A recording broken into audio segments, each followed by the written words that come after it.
Good afternoon, everybody.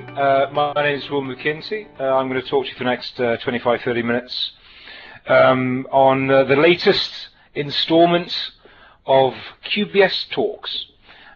So today I want to talk to everybody about Dynamics 365, opportunity or threat. I kind of wanted to make it sound a little bit like an Agatha Christie type of novel, because it seems to have generated, Dynamics 365 seems to have generated more conversations and more talking than just about any other Microsoft initiative in the last 15, 20 years. Well, probably even more so since the Microsoft acquisition of Navision, to be honest. So to tell you a little bit about myself, my name is Will McIntee. I'm responsible for QBS Group over here in the UK. A little bit more about myself. I've worked in the ERP space for about 20 years. I was lucky enough to work at Microsoft for 6 or 7 years running the NAV channel until 2013 when I decided that there's this great young company called QBS Group that were just starting off that I wanted desperately to join. So I left Microsoft, joined QBS and started the UK subsidiary back in 2013. So the reason I wanted to tell you a little bit about myself was because hopefully that gives you some sort of idea that in my mind the partner is everything. One of the things that QBS we're lucky enough to experience is lots and lots of quality interactions with our partners. For example, last week we had our QB Share here in the UK, and I know QB Share is imminent within a lot of the other QBS subsidiaries. And the top of mind subjects at the most recent QB Share that we had with almost 100 attendees was Dynamics 365. So at QBS here, we're lucky enough to have events like QB Share where we can take the temperature of the channel, but also with our regular account management consultancies, with our consultancy engagements with both QBS and in fact non-QBS partners, and the fact that, you know, quite frankly, a lot of us here have been ingrained and built into the channel for many years. And one of the overriding questions and one of the overriding emotions, if you like, from partners around Dynamics 365 Business Edition is there's basically two emotions that I've seen so far. There's a whole lot of excitement out there, and there's a whole lot of confusion and even fear out there about what Dynamics 365 means for the traditional Dynamics business. And nobody sits in the fear camp, and nobody sits solely in the excited camp. There's a little bit of both, and it's really important to understand that you are not alone. As partners, there are numerous organizations attached to you within the QBS family that are experiencing very similar emotions. That moments of overwhelming childlike excitement, Father Christmas or Santa Claus has just arrived, and then there's that sometimes there's that overwhelming, if you like, fear factor of the unknown about what Dynamics 365 Business Edition, or to be perfectly clear, Business 365 Financials means for your businesses. Because you can be in no doubt that the Dynamics 365 train has started and has started moving. It launched in the States last year. The UK is the lucky number 2 country to get Dynamics 365 Financials, and the train is picking up speed and it's picking up momentum, and it's going to be landing in all of our countries at some point in the not too distant future. So before I go on to talk about the subject of the conversation, the Dynamics 365 message, is let's think about the market. Let's think about how things have changed for us in the last 5 years as an organization, right? So if we use the traditional Michael Porter from Harvard Business School, we use his traditional 5 forces to look at how the world has changed. Now, we know that customers are typically a lot more educated today and a lot more price conscious and price savvy when it comes to purchasing business solutions, right? We also know that we're seeing lots of new entrants to the market, not just from a new product perspective, but from a new partner, reseller. Microsoft uses the term born in the cloud quite a lot. We also know that the way we have always done licensing from a Dynamics NAV in particular, from a Dynamics NAV perspective, has changed, will be changing with Dynamics 365 Financials, moving from a traditional on-premise license through to a subscription license purchased via the Cloud Solution Provider Program, CSP program. And then we also know that there are a number of substitute products coming into market, which some of you may even consider Dynamics 365 to be a substitute product for NAV. My personal opinion is that it's very much not that. But we're also seeing lots of cloud application vendors with the likes of NetSuite in particular making inroads into Europe. We're seeing the likes of Xero now starting to make inroads into Europe, and other organizations such as Salesforce.com partnering with local accounting software providers to create a cloud presence. So the world looks very different today than it has in the last, than it ever has, quite frankly. Like I said, I've worked in the ERP space for 20 years, and I think the last year in particular has probably seen more change even than the heady days, the happy days of selling solutions and implementing solutions before year 2000. So with all these things in mind about the changing market, about Microsoft going full guns blazing with Dynamics 365, let's recap the agenda, right? And because I think it's really important that when we're planning our own business strategy, when we're planning our own, when we're creating our own ideas about how we want to take our businesses forward, we need to consider the organization that sits at the top of our supply chain, in other words, Microsoft. So I think we'll spend a little bit of time doing a recap on the Microsoft position. Then, of course, we need to consider what the customer wants, what the market wants, and what we're seeing today.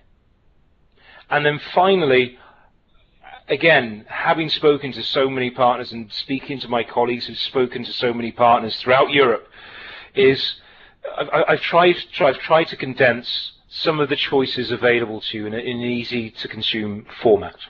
Okay, and then obviously QBS is here to help you with your cloud planning. So, recap. Back in October in, I think it was Prague, if I remember correctly, long time ago for a man of my age, we heard from Paul White, the head of product marketing for Microsoft Dynamics ERP in the small to medium-sized business area, that the ambition for Microsoft was to almost double the number of customer adds in the next 5 years versus what they had achieved in the previous 20. So we know that there are now more than 100,000 Dynamics NAV customers out there, and we know that Microsoft wants to take this number to in excess of 200,000 over the next 5 years. In fact, it's less than 5 years since, if we were to take into account when these slides were launched. Now, that is a huge growth challenge for the guys at Microsoft. And they see Microsoft Dynamics 365 Financials as being absolutely pivotal and central to that strategy. Okay, so let's talk something else that the guys at Microsoft revealed when at Directions in Prague, which is this, and I think this is a really important statistic to bear in mind. We know, or the analysts are telling us, that the accounting software or ERP on-premise license value currently worth 1.5 billion euros per year in the SMB space, is going to grow 1% year on year for the next 3 years. We know that the financials or ERP software as a service market is going to grow by 12% year on year for the next 3 years. But that's going to create a market that's still only 70% of the total on-premise market. And the numbers are the same for CRM as well. And it's interesting because what that tells me is something that we seem to lose sight of sometimes when we get excited about Dynamics 365, which is the traditional Dynamics NAV market, particularly the services element around it, is not going to go away anytime soon. And in particular, when we think about the competitive landscape, I mean, certainly I can speak with some authority in terms of the UK market, but the number of on-prem competitors that we see today is probably a third or 30% of the competitors that we saw 5 years ago, and is probably half that of what we saw 10 years ago. Today, typically, in an on-premise competition, we will see an SAP Business One, usually in the ERP SMB space, and usually we'll see a Sage or another local player.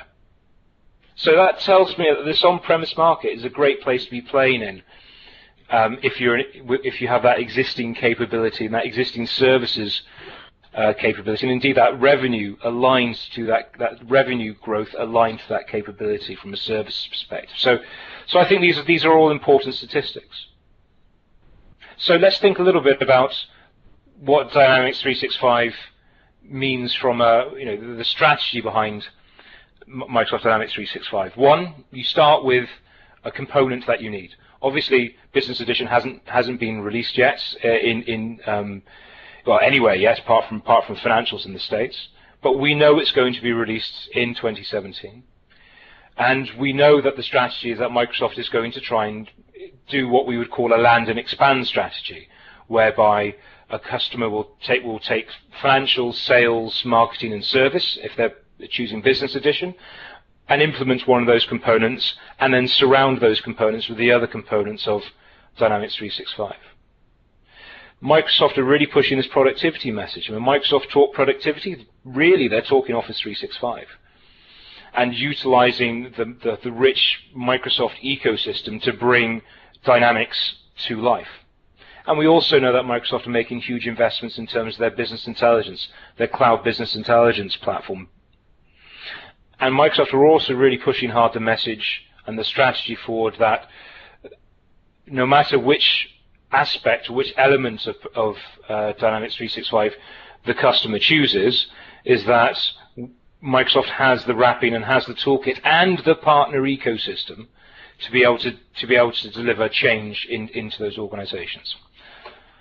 So then if we take it on to the next level and we think about Dynamics 365, and this is the slide that you'll see in all Microsoft presentations around Dynamics 365, is that they're very much looking at the surround strategy, this and strategy. So when Microsoft talk about Dynamics 365, they talk about Microsoft Dynamics 365 and Power BI and Office 365 and third-party business applications powered by AppSource.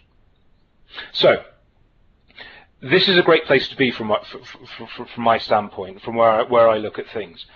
Because I spend a lot of my time looking at our competitors out there, and I know that our competitors do not have any answer to this puzzle. Now, there is a challenge a little bit further down the line.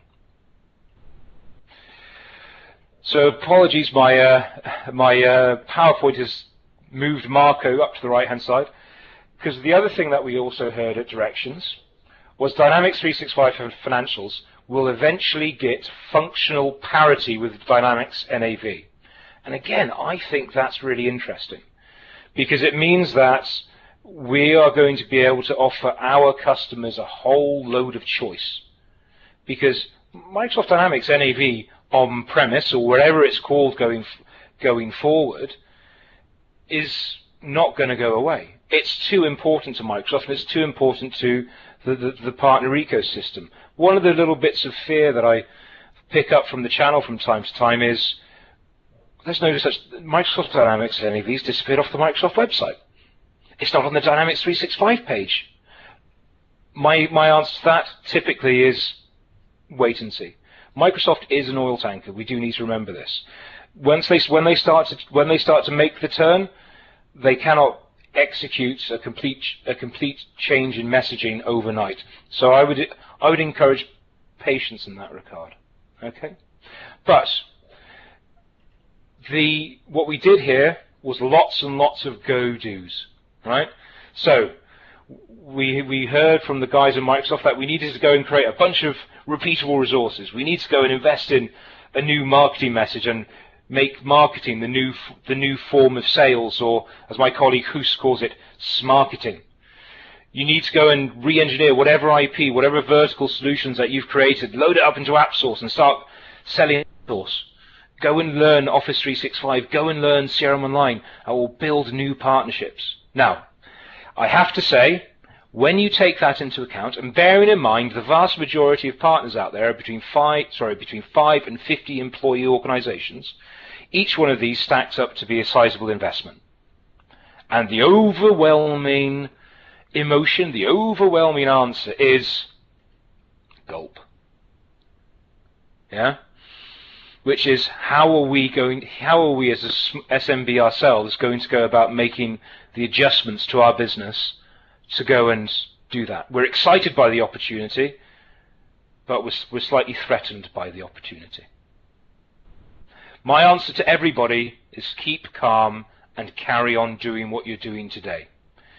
The Microsoft Dynamics NAV and the Microsoft Dynamics CRM channels, or Dynamics 365 sales and marketing channels, are stronger than any of our competitors. I'm lucky enough in so much as I've worked in some of those competitive channels myself. I've run a competitive I've run a competitive Sage partner where I had to compete with all this Microsoft stuff. 10 years ago it was hard. I would hate to be in a competitor's shoes now when I'm trying to compete with all the good stuff that we've got with Dynamics NAV and the Microsoft story behind it. Because let's think about the really important piece in the puzzle. That's our customers, right? So let's think about the mid-market today. We know that typically there are less on-premise competitors today than there were 5 years ago. Way less than there were 10 years ago, right? Don't forget the size of that on-prem market. It's a growing market, but you, as a partner, have a greater opportunity to take a larger share of that pie. My answer is go get great at what you're doing today. We are also seeing that already the likes of Sage X3 and SAP Business One in particular are competing hard with us on some of the gaps in the Microsoft marketing message around Dynamics 365. At the moment, it seems on the Dynamics 365 websites that Microsoft Cloud is the only option, thereby taking away the opportunity to host on a private cloud or even to put the solution on premise. And we need to make sure that we are front and center when we talk about NAV as part of the Dynamics 365 story, that the customer has that power of choice. And that has to be that part of your sales conversation, the customer conversation, whether it's existing or future customer, you have to have that conversation. That the investment in NAV is not going to go away in any way, shape or form. In fact, the investment in NAV has never been greater. There are still dozens and dozens of job openings in Copenhagen to fill. Now, I don't know about you guys, but when I see job adverts, it tells me that somebody's growing their business. And we also know where our traditional position of strength around deep industry solutions absolutely wins. We know it wins a lot more than it did 5 years ago and a lot more than it did 10 years ago, because customers, going back to that 5 forces model, are a lot more savvy. They want solutions that have been built for their industry. And we also know that the idea of what we would call the vanilla ERP, the ERP that is not customized at all, is actually still very alien to the 10 plus user deployments.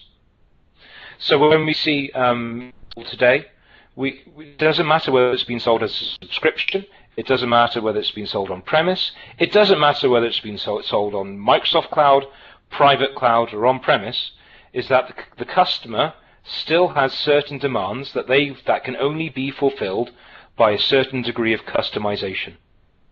So, coming back to the Microsoft Cloud piece,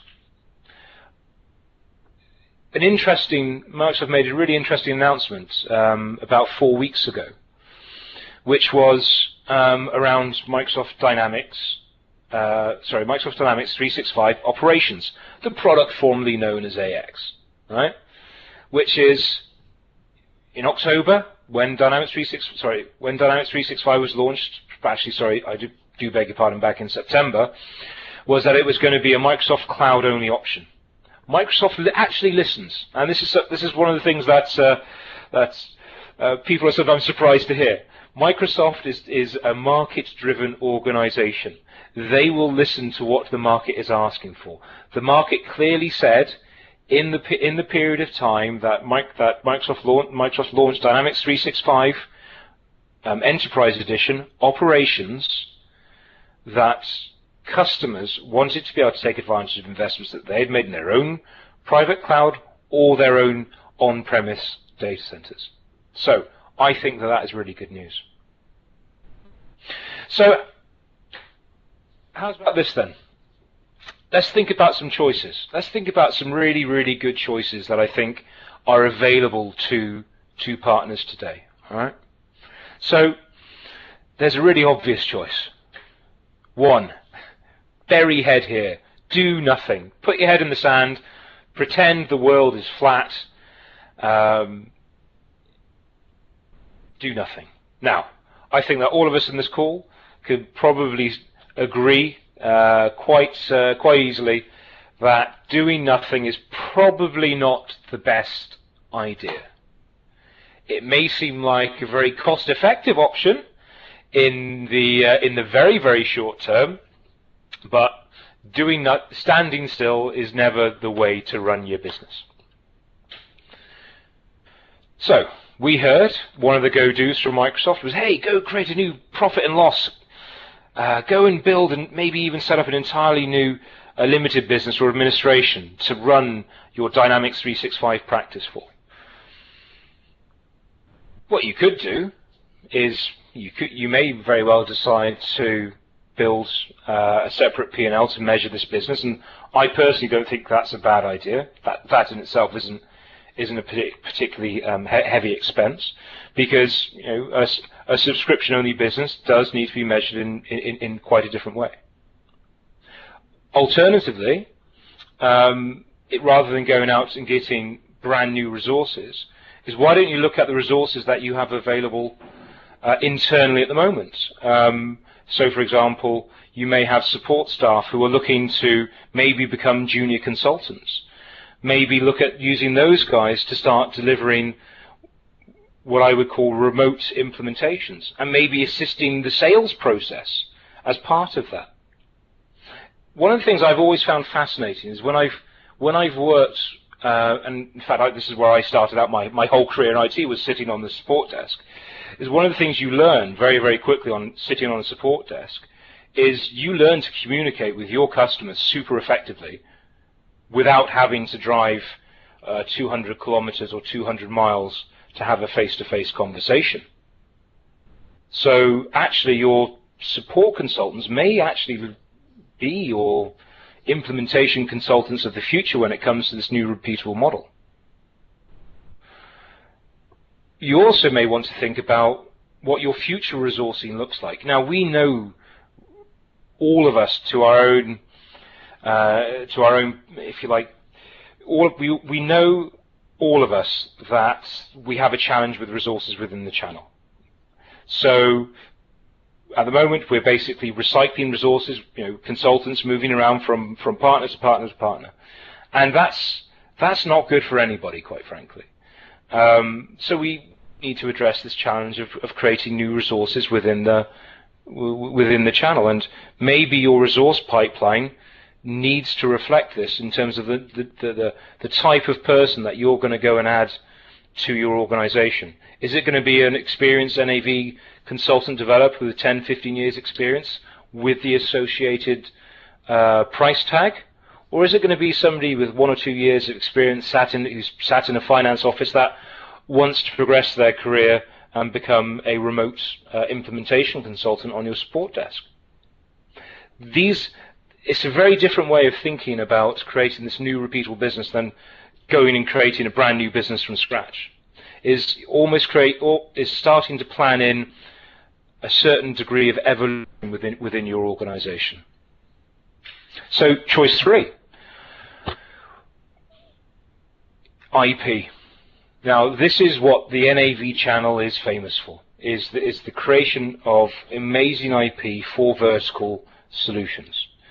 One of the things I hear more often than not goes something like this: Will, we've got more than 1,500 objects. How are we going to move all those objects into extensions and get them onto AppSource? The answer is that you're never going to do that overnight.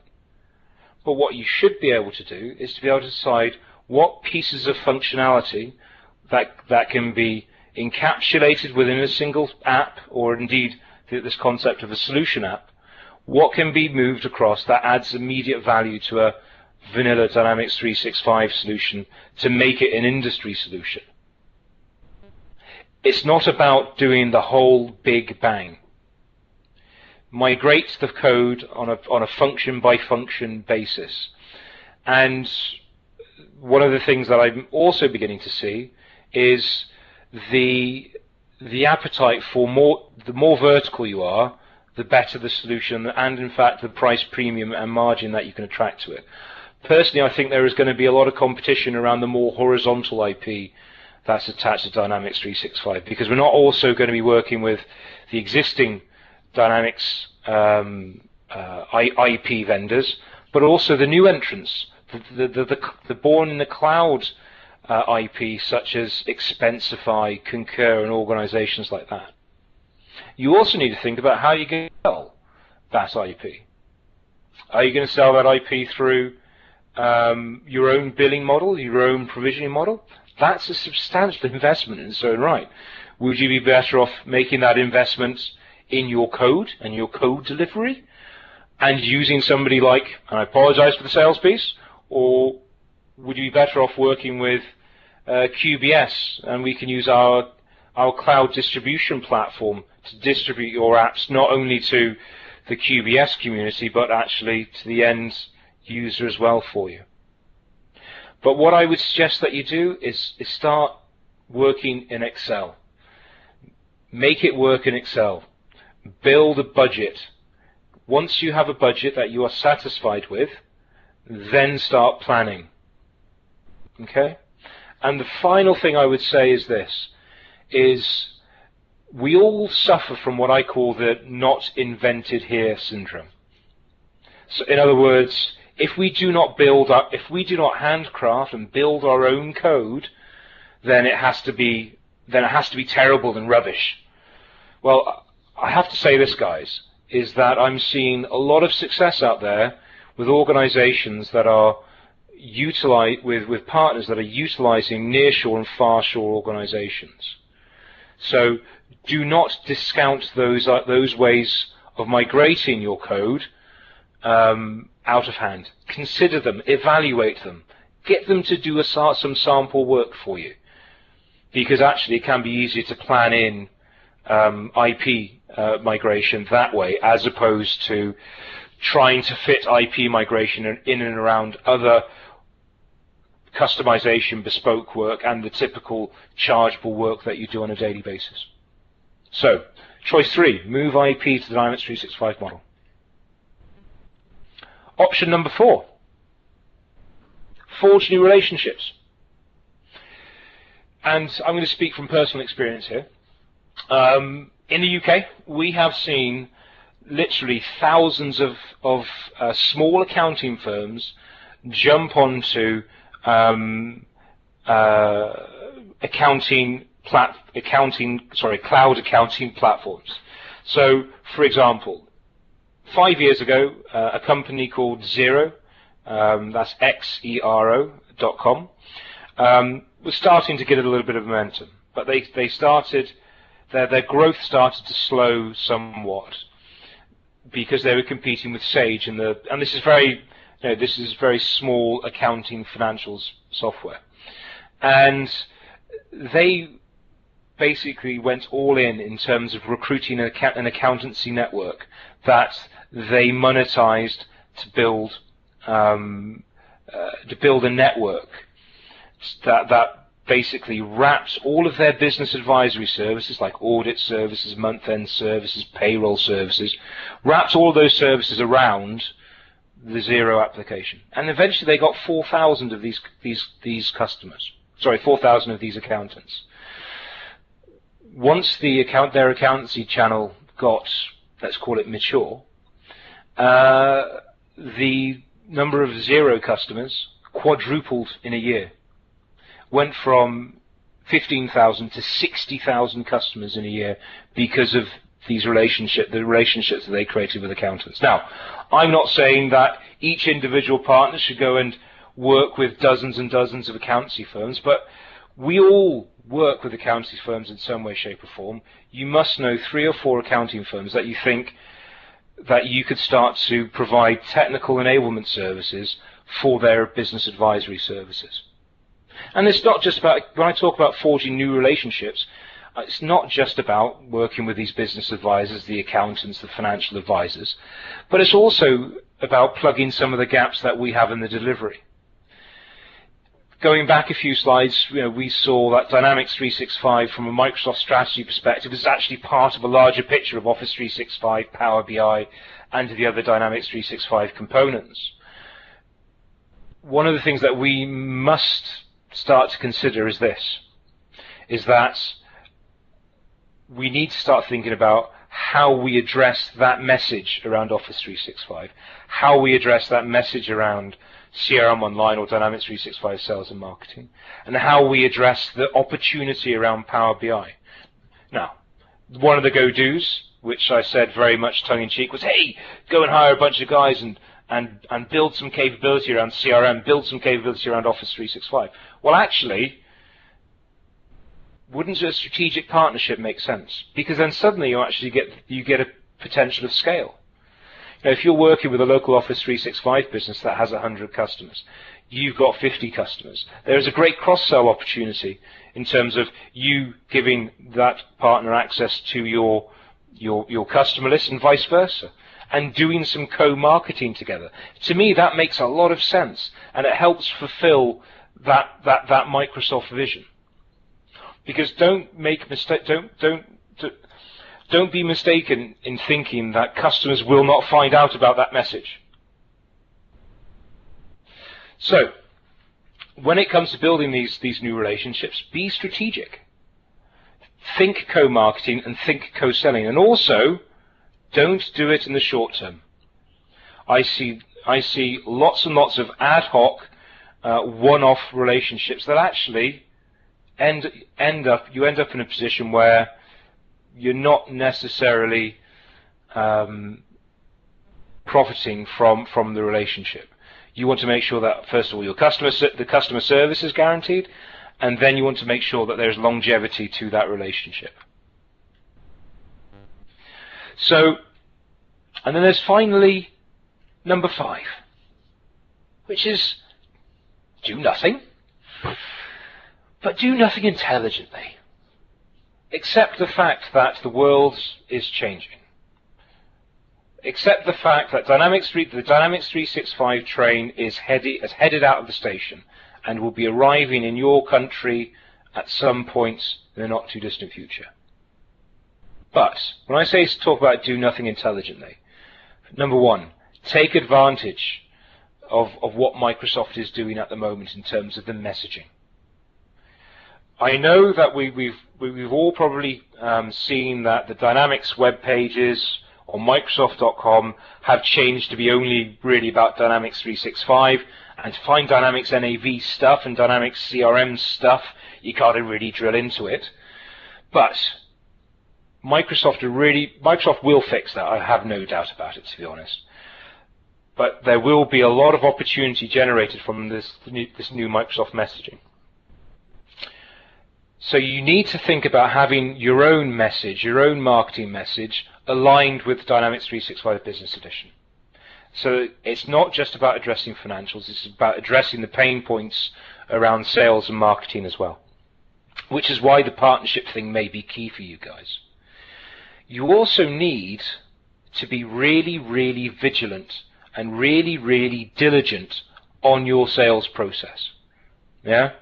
You need to help the prospect understand why NAV may be more appropriate than why Dynamics 365. You need to be able to qualify out of opportunities quickly and pass them on to the likes of QBS so that we can service that customer demand. The reason for that is I strongly suspect we will see more opportunities as a result of the Dynamics 365. And we want to make sure that you guys are focused in on the opportunities that are going to drive profit and revenue for your businesses. Okay?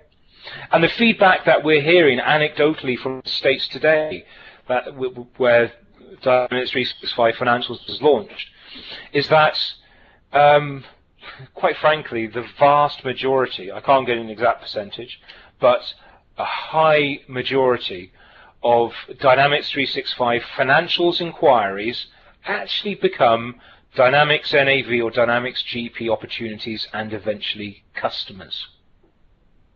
So, at the beginning, we asked ourselves a question, which is, does this represent a threat or an opportunity? My perspective is that this is an opportunity. This is an opportunity for you to grow your business in ways that potentially you haven't been able to grow them in the past. So, this is entirely my own perspective, my own point of view. As I said, my name is Will McIntee. I head up the UK group here in the UK. I would love to hear what you think about this. Drop me an email on wmckintee@qbsgroup.com, and I'd be more than happy to continue the conversation. But in the meantime, thank you ever so much for joining the call. I really appreciate it. And as I said, if you have any questions, please get in touch. Thank you.